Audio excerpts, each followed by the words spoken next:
Baiklah, Assalamualaikum warahmatullahi wabarakatuh. Sebelumnya izinkan saya memperkenalkan diri terlebih dahulu. Saya adalah Haruf Rahman yang merupakan mahasiswa Universitas Islam Riau dengan NPM 2235100771. Baiklah, di sini saya akan mereview dua judul yang telah diberikan oleh Bapak dosen saya, yaitu Bapak Rizky Akbar Ramadan. Kepada Bapak Rizky Akbar Ramadan terima kasih telah memberikan judul-judul referensi untuk direview jurnalnya tersebut. Baiklah, jurnal pertama yang ingin saya review itu adalah jurnal Mobile Forensic pada fitur Xiaomi Second Space dan judul Development of Xiaomi Product Mobile Forensic Acquisition Framework on Second Space Features based on SNI or ISO dengan kode 27037/2014 yang berarti jurnal tersebut dipublikasikan di tahun 2014 dengan penulis Amrul Rizal Fakriansyah Ahmad Lutfi dan publikasinya itu di jurnal Infotel pada volume 16 nomor 2 Mei 2024. 2024. Oke. Latar belakang dan masalah penelitian ini itu dilatar belakangi oleh tantangan spesifik dalam forensik seluler yang dihadapi oleh investigator ketika menangani perangkat Xiaomi yang memiliki fitur second space atau ruang kedua. Fitur ini memungkinkan untuk pengguna dapat membuat dua lingkungan perangkat dan memisahkan penyimpanan internal dan hak akses. Masalah utama dari jurnal tersebut adalah standar forensik yang berlaku di Indonesia atau SNI ISO dengan kode 27037 di tahun 2014 itu memberikan panduan umum akuisisi bukti digital. Namun sebelum mengatur secara eksplisit cara memperoleh bukti tersebut dari ponsel dengan fitur pemisahan ruang penyimpanan seperti ini. Lalu dengan tantangan teknisnya itu, second space ini dia memiliki karakteristik penyimpanan yang berbeda. Jika ponsel dalam keadaan mati atau sleep, second space akan terkunci otomatis dan tidak bisa diakses tanpa autentikasi ulang fitur first space.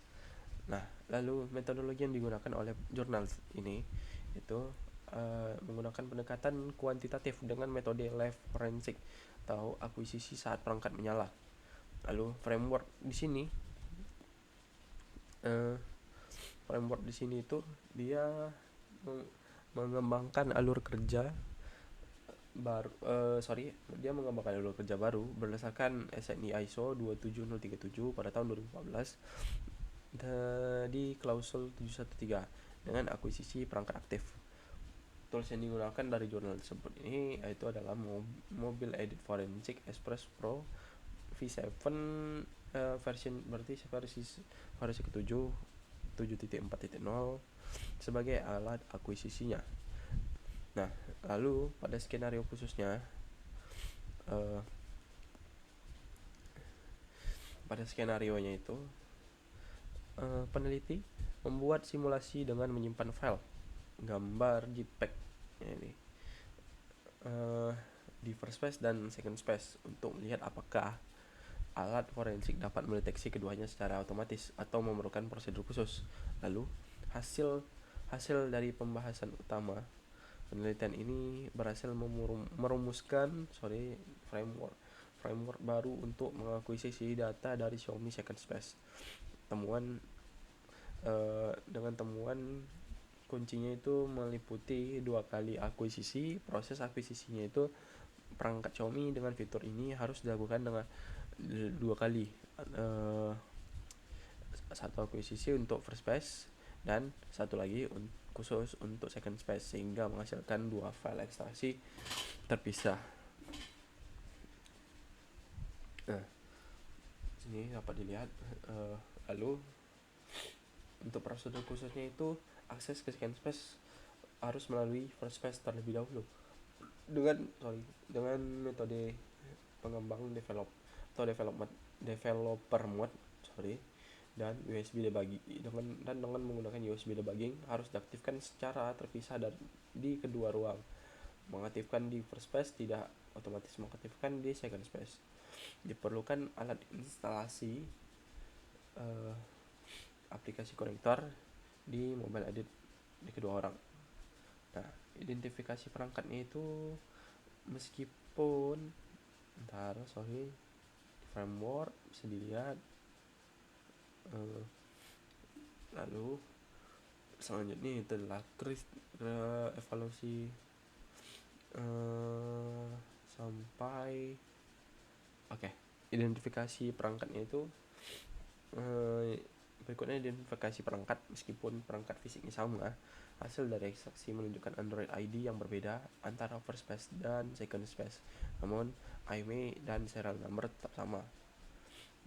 Bisa dilihat di sini nih. Oke.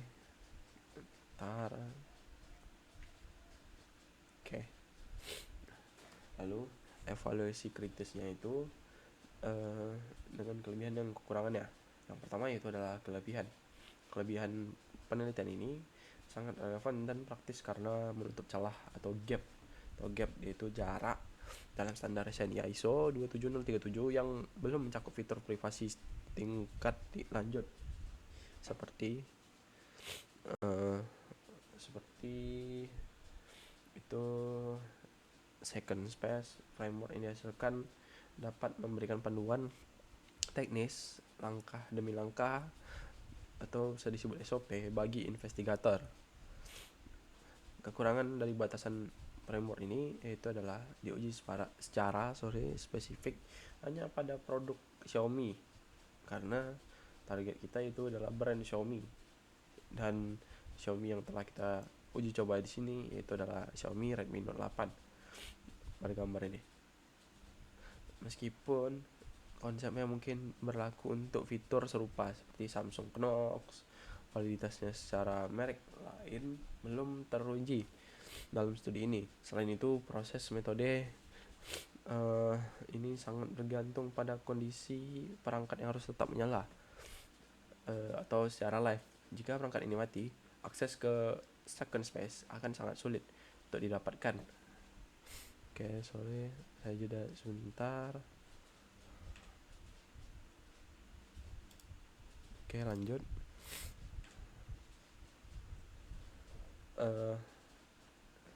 Untuk selanjutnya itu ada development framework itu.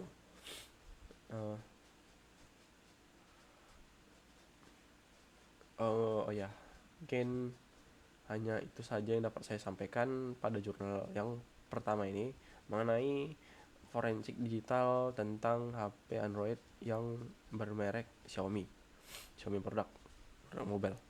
Oke, selanjutnya itu ada pada ini. Oke, lanjut. Sorry. Jurnal kedua nggak bisa buka ya. Oke, ini bisa. Baiklah. Pada jurnal kedua ini saya akan mereview latar belakangnya seperti biasa. Nah, pada latar belakang ini masalah penelitiannya itu berfokus pada penanganan bukti digital berupa rekaman CCTV dalam kasus kejahatan konvensional. Masalah utamanya itu adalah rekaman CCTV seringkali memiliki kualitas rendah atau resolusi buruk dalam pencahayaan sehingga sulit dianalisis. Selain itu terdapat distorsi visual di mana objek manusia itu dalam rekaman terlihat berbeda secara anatomis atau misalnya itu berat badan dibandingkan aslinya karena masalah aspek rasio dan resolusi tersebut. Nah, tujuan dari jurnal ini saya lupa untuk menyebutkan judul judulnya ini di sini judul dari jurnal kedua yang saya review ini adalah Digital Forensic tentang Acquisition and Analysis on CCTV Digital Evidence Using Static Forensic Method Forensic Method based on ISO or IEC 27037 pada tahun 2014. Nah, ya, dan jurnal ini itu ditulis oleh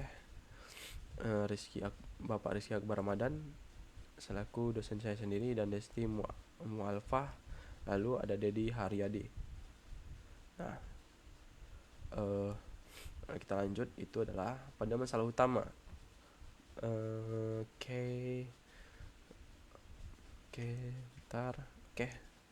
Pada masalah utama tadi telah disebutkan kualitas CCTV itu kurang dan pencahayaannya juga kurang sehingga sulit dianalisis pada orang yang bekerja di digital forensik, karena itu dia tidak dapat menyimpulkan berapa berat badan si pelaku atau si yang melakukan kejahatan dibandingkan dengan si alat yang diteliti ini. Oke.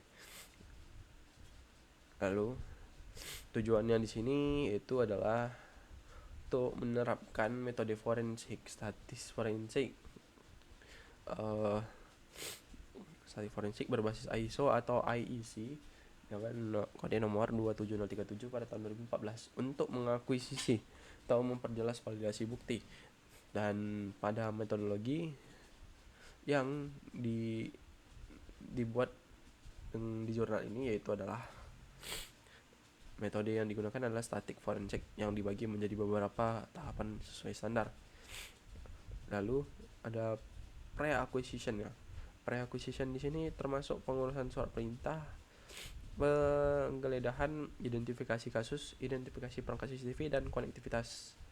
Nah, lalu pada core acquisition meliputi imaging atau penggandaan fisik, lalu perhitungan nilai hash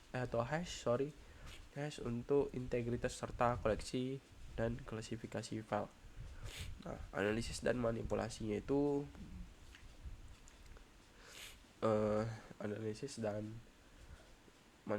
itu menggunakan tools pihak ketiga, yaitu LaMehash untuk integritas, Exif Tool untuk metadata. Di sini ini maksud saya. Lalu Adobe Premiere untuk pemotong video dan Adobe Lightroom untuk memanipulasi visual penjernihan. Lalu analisis dan manipulasi yang dilakukan itu menggunakan tools selanjutnya adalah hasil dari pembahasan utama ya. Nih pada report. Hasil dan pembahasan utama pentingnya hashing itu adalah penelitian menekan bahwa sebelum dilakukan manipulasi visual untuk keperluan analisis seperti mencerahkan gambar, file asli harus di-hash dan dipublikasi terlebih dahulu. Analisis hanya boleh dilakukan pada file duplikat agar integritas bukti asli terjaga. Lalu untuk manipulasi visualnya itu ada manipulasi visualnya itu ada penggunaan Adobe Lightroom terbukti membantu memperjelas objek dan yang terekam dalam kondisi minim cahaya sehingga lebih mudah diidentifikasi secara visual. Dan analisis pada metadatanya itu adalah untuk Exif Tool digunakan untuk memvalidasi tipe file, misalnya API itu .api dan data teknis lainnya seperti frame rate dan durasi. Lalu berikutnya itu untuk review saya adalah keterbatasan bukti. Nah, keterbatasan bukti di sini analisis menemukan bahwa meskipun manipulasi multimedia dapat memperjelas gambar, hal tersebut tidak dapat digunakan untuk mengukur atribut fisik secara akurat seperti berat badan tersangka karena distorsi optik kamera CCTV. Lalu evaluasi kritisnya itu adalah yang pertama, kelebihannya. Kelebihan dari jurnal ini memberikan jalur kerja yang disiplin terkait chain of custody atau rantai kepemilikan bukti, ke penekanan pada proses hashing sebelum manipulasi visual adalah poin krusial agar bukti tetap sah di mata hukum. Mengingat istilah manipulasi atau edit foto, bisa disebut edit foto atau video, sering dianggap negatif dalam hukum. Nah, lalu kekurangan dari jurnal di sini yaitu adalah penggunaan istilah manipulasi dalam judul atau metode mungkin berisiko secara terminologi, yaitu terminologi hukum contohnya.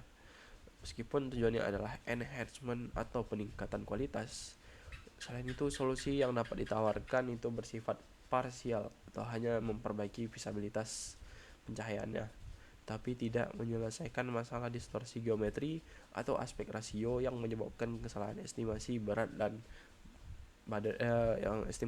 badan tersangka. Review kedua jurnal ini, yang pertama dari saya untuk jurnal Xiaomi. Oke. Dari semua yang telah saya analisis ini, itu jurnal Xiaomi di sini dia menggunakan metode left forensic karena bersifat enkripsi. Fitur second space yang mengharuskan perangkat tetap menyala. Fokusnya adalah pada akses data yang tersembunyi. Nah, lalu untuk yang kedua itu adalah review jurnal tentang CCTV, atau judul besarnya itu tentang CCTV.